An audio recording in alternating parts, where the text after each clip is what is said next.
welcome to 365 Days of English Language Games with Teacher Carly. So in this video, I'm going to teach you a little game that you can use once. I'm sure it's one that you've all heard of, the famous bingo. But it's kind of a more, I like to call it talking bingo. It's an interactive way to get them practicing their numbers again and also practicing some sentences. And I'll show you a few variations of how you can play this game. So depending on your level, whether it's very basic beginner or if they're a little bit more intermediate level. So there's a few variations. So to get started, obviously it's just the regular little bingo game, and I'm very, very blessed to have this cute little set that my girlfriends from Canada sent me down. I think this one was for my birthday, but they've sent me many little treats that I'm very, very blessed to have. So obviously give each kid a little bingo thing, and I'm sure you can probably print some of these out online or just make them up. I mean, simple enough just to put a few numbers on cards. And then even if you don't have a cute little wee thing like this to turn to find the little numbers, even if you put a bunch of flashcards with numbers on it or just written numbers and put them all into a bag and then just reach in and grab a number in a bag to play bingo, anything will do. Just be creative and you can be very resourceful. So, play bingo, but then instead of just, the regular traditional bingo of just 74 and then they just stamp or put the little coin or whatever on the number 74 and nobody says anything, it's only the person calling the number and all you say is just the number. So get them more interactive, right? We're talking about language learning here. So we want to give them, this is a very safe, easy exercise for them to start practicing some sentences and some verbs like the verb have, okay? Very important verb in the English language, right?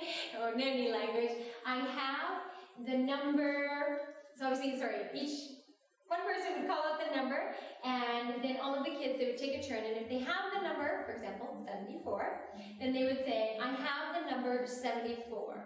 And if they don't, so to help them practice in the positive and the negative form, I still want them then to say, I don't have the number 74. So it's just really a nice, easy way to introduce these kinds of sentences, sentence structures, and it helps give them like a good repetition and with something that, by that point they probably already have a good idea of some of their numbers. So it's good repetition of the numbers, but also helps an easy transition into sentence structures in the positive and the negative.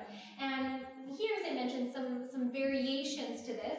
Obviously, I start in the present, so I have, and then you can also work in the past. So maybe it may not be the exact setting that you would use this sentence in, but it just helps teach them and gives them a safe, comfortable, repetitive situation where they can repeat these sentences and they understand that, okay, in the past, it would be, I had the number 74, or I didn't have the number 74.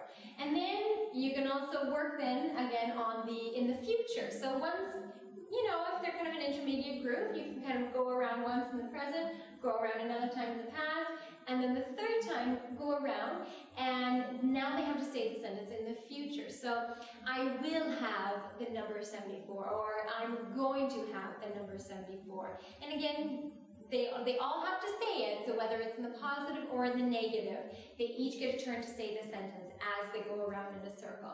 And then another variation is to use obviously the verb have, which I used up here, and then the verb want, and also the verb need. So then you can use those variations with all of them. So whatever kind of level you're working on with your kids, or if you've already done a few exercises to work on other verbs, then this is a good chance to get them talking in a very safe, easygoing environment.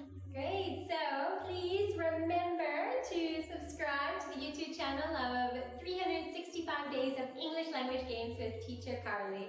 I would love to hear your comments, your feedback, or how you use this kind of a variation with your kids.